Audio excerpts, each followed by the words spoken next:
Hello friends, welcome to anticipated classes once again. जो आज हम वीडियो बनाने जा रहे हैं वो है हमारी ईओडब्ल्यू पर। ईओडब्ल्यू का मतलब क्या होता है? Economic offence wing. मतलब कि हिंदी में क्या है इसका मतलब? आर्थिक अपराध शाखा पे हम आज की वीडियो हम बनाने जा रहे हैं। चलो जानते हैं ईओडब्ल्यू के बारे में। ईओडब्ल्यू क्या है? पैसे से रिलेटेड जो विंग बनाई गई है। मतलब जो पैसे को लेकर जो स्कैम होते हैं, जो घोटाले होते हैं, मतलब इसमें जो लोगों को ठगा जाता है, ठीक है, वो किसके अंतर्गत आता है? आर्थिक अपराध शाखा के अंदर, मतलब कि ईओडब्ल्यू के अंतर्गत। जैसे एग्जांपल लेते हैं, जैसे सपोज करो किसी बिल्डर ने फ्लैट बनाए, ठीक है, और लोगों से उसने फ्लैट के नाम पे पैसे ले लिए, बाद में लोगों को कुछ नहीं दिया, मतलब ठगी कर दी उनके साथ। या किसी कंपनी ने लोगों से फ्रॉड किया कि हम आपको पैसा डबल करके देंगे। सपोज़ करो किसी से 60,000 रुपये कहे कि 60,000 रुपये आप हमें दो, हम आपसे डबल करके देंगे, मतलब उसको 1,20,000 रुपये देंगे, लेकिन बाद में कंपनी ने कुछ नहीं दिया। तो ये सारी चीज़ें क्या है? धोखाधड़ी का केस हो जाता है फिर ये।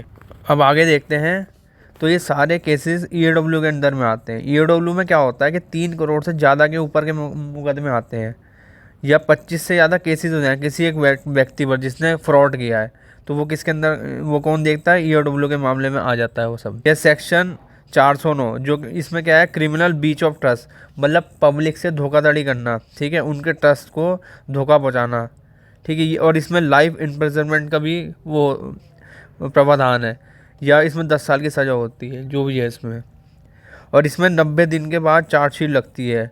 और ईओडब्ल्यू में क्या करना पड़ता है? जो मान लो किसी पर मुकदमा है, तो जो उसके लॉयर होता है उसको स्ट्रांगली अपना डिफेंस रखना चाहिए, ताकि वहाँ उसका जो क्लाइंट है उससे निकल पाए, मतलब जो एक्यूज्ड है उसे बेल मिल जाए, ठीक है। और इसमें बेल मिलना भी बहुत मुश्किल होता है, क्योंकि इसमें ईओडब्ल्यू में क्या होता है? इसमें 4 हमारे धाराएं होती हैं, 420, 120B, 409 और 406।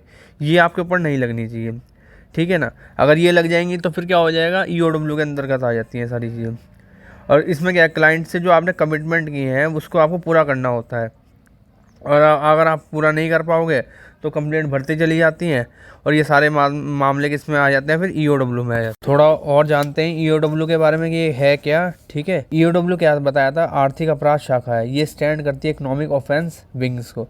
ये क्या है? पुलिस में एक डिपार्टमेंट होता है जो इन्वेस्टिगेट करता है इकोनॉमिक, साइबर और इंटेलेक्चुअल प्रॉपर्टी क्राइम्स को। इन इंडिया में क्या है? EOW is a nodal agency है। ये मॉनिटर करती है हमारी फेक इंडियन करेंसी नोट्स को। बिसाइड ये इन्वेस्टिगेशन करती है केसेस के, जो किस में रजिस्टर्ड होते हैं? सीआईडी में। सीआईडी क्या होती है? क्रिमिनल इन्वेस्टिगेशन डिपार्टमेंट है, जो मॉनिटर करता है, डेटा को निकालता है अपना। कहाँ से निकाले? कौन सा डेटा निकालता है? फेक इंडियन करेंसी नोट्स का डेटा निकालता है। उसकी फाइंडिंग्स होती है, फिर वो सारी रिपोर्ट दी जाती है किसको? एनआईए को या सीबीआई को, ठीक है। एनआईए क्या है? हमारी नेशनल इन्वेस्टिगेशन एजेंसी होती है, और सीबीआई क्या होती है? हमारी central bureau of investigation. Periodically वो उसको देते हैं। और ईओडब्ल्यू इसको सुपरवाइज कौन करता है? एडीजीपी करता है, या आईजीपी करता है, या डीआईजीपी करता है। एडीजीपी कौन होता है? हमारा additional director general of police होता है। और आईजीपी कौन होता है? हमारा इंस्पेक्टर जनरल ऑफ पुलिस। या डीआईजीपी ये कौन होता है? Deputy inspector general of police होता है हमारा, ठीक है। तो ये चीज़ है हमारी। अब थोड़ी हिस्ट्री जानते हैं इस संगठन की, मतलब इस ऑर्गेनाइजेशन की, ईओडब्ल्यू की। ईओडब्ल्यू ये क्या है? इनिशियली कहाँ एस्टेब्लिश हुई थी, कब हुई थी? 1970 में। विद इन इसमें सीआईडी थी, मतलब क्रिमिनल इन्वेस्टिगेशन डिपार्टमेंट थी, जो डील करेगा किससे रिलेटेड मैटर? इकोनॉमिक ऑफेंस से रिलेटेड मैटर।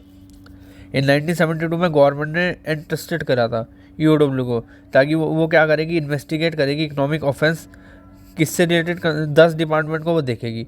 कौन कौन से थे 10 डिपार्टमेंट? वो forest, transport, food, civil supplies, local bodies, industries, excise, agriculture, Panchayati Raj, minor irrigation या सेल्स टैक्स को।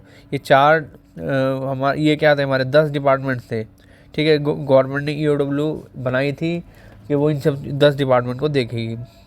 और इन 1977 में क्या हुआ था? ईओडब्ल्यू ये एक सेपरेट स्पेशलाइज्ड इन्वेस्टिगेशन ब्रांच बनी थी हमारी, किसकी? यूपी पुलिस की। ये 1977 में हुआ था। 2006 में क्या था? स्कोप बना था ईओडब्ल्यू का, उसको बढ़ाया गया था। वो इन्वेस्टिगेट करेगा, इंक्वायरी करेगा, इकोनॉमिक ऑफेंस को देखेगा। जितने जो किससे रिलेटेड होंगे? सारे गवर्नमेंट डिपार्टमेंट से रिलेटेड होंगे।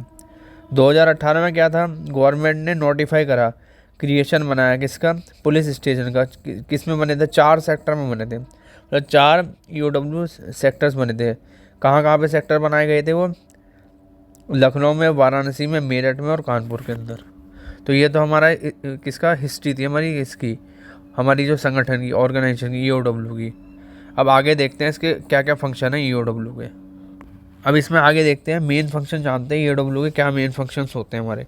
EOW क्या होता है? कंडक्ट करता है, इन्वेस्टिगेशन लाता है इनटू केसेस, जो चीटिंग के केस हो जाते हैं, फ्रॉड के होते हैं, या मिस अप्रोप्रिएशन होता है गवर्नमेंट मनी का, मतलब जो गवर्नमेंट का पैसा है ना, ठीक है, उसका यूज़ सही तरीके से ना होना। इसमें बहुत सारे इंक्लूड होते हैं, वेरियस गवर्नमेंट डिपार्टमेंट्स हो गए, ऑर्गेनाइजेशन हो गए, या कॉरपोरेशन हो गए। ये कलेक्ट करता है intellectual regarding loss of government का जो रिवेन्यू लॉस हुआ है, ठीक है, उसको वो कलेक्ट करने का काम करती है, और सारे केसेस को गवर्नमेंट को उसकी नॉलेज में डालती है, ताकि क्या है, प्रॉपर एक्शन लिया जा सके एक्यूज के खिलाफ।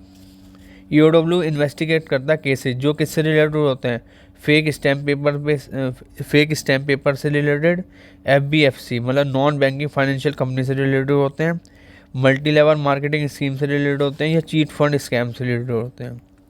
EOW ये कंडक्ट करता है जितनी भी इंक्वायरीज है, इन्वेस्टिगेशन है, इंटू कंप्लेंट्स में डालता है उसे, या FIR होती है उसके खिलाफ, ठीक है, which are entrusted to the agency by home department. इसको बाद में कौन मॉनिटर करता है? होम डिपार्टमेंट करता है। तो ये हमारे क्या थे, मेन फंक्शन थे हमारे EOW के। अब इसमें आगे देखते हैं EOW के अंदर कि एक्यूज है जिसने क्राइम किया है, उसको बेल कैसे मिल सकती है, वो इस सिचुएशन में कैसा फील करे, ठीक है। इसमें देखते हैं, मान लिया कोई एक्यूज है जिसने क्राइम किया है और वो 3 करोड़ से ज़्यादा का मामला हो गया है, या 25 से ज़्यादा केस उस एक्यूज पे लग चुके हैं जिसने क्राइम किया है, तो वो EOW के अंदर आता है। अब बेल के लिए इसमें कैसे करें? एक्यूज को, वकील को स्ट्रांगली अपना डिफेंस रखना होता है, मतलब वो स्ट्रांगली अपील करे, वो अपने जो उसका एक्यूज है उसको बचाने के लिए स्ट्रांगली, उस पर स्ट्रांगली एविडेंस होने चाहिए, मजबूत होना चाहिए वो, तभी उसमें बेल का प्रावधान होता है। क्योंकि इसमें बेल मिलना बहुत मुश्किल होता है। इसमें कौन कौन सी धाराएं आ जाती हैं? 420, 120B, 409 और 406। तो ये सब नहीं लगनी चाहिए, ये सब धाराएं इसके अंदर आती हैं। तो बेल तब मिलती है जब 3 करोड़ का ज़्यादा का स्कैम हो जाता है, या नहीं। अब इसमें क्या होता है, मतलब बेल, अब इसमें बेल से कैसे बचें, ठीक है। तो अगर मान लो जो एक्यूज्ड है जिसने क्राइम किया है, ठीक है, या तो सीधे उसको बेल कैसे मिल सकती है, या तो मान लो सपोज करो 3 करोड़ का मैटर हो गया, तो या तो वो उसकी 3 करोड़ की संपत्ति बेच दें, ठीक है, और बेचने के बाद क्या हो, तो उसे ईजिली बेल मिल जाएगी फिर। नहीं तो जो डिफेंस लॉयर है वो स्ट्रांगली अपना एविडेंस रखे, तब उसे बेल मिल सकती है। और या तो और कैसे मिल सकती है कि उसको बेल, या तो उसके घर में कोई शादी हो, कोई मेडिकली कोई इल हो, या उसकी मदर या वाइफ, तब उसे बेल मिल सकती है। एक्यूज को इसमें क्या करना चाहिए, इस सिचुएशन में वो थोड़ा पॉजिटिव रहना चाहिए, क्योंकि ये थोड़ा लंबा प्रोसीजर होता है बेल मिलने का। तो ये है हमारी वीडियो के अंदर।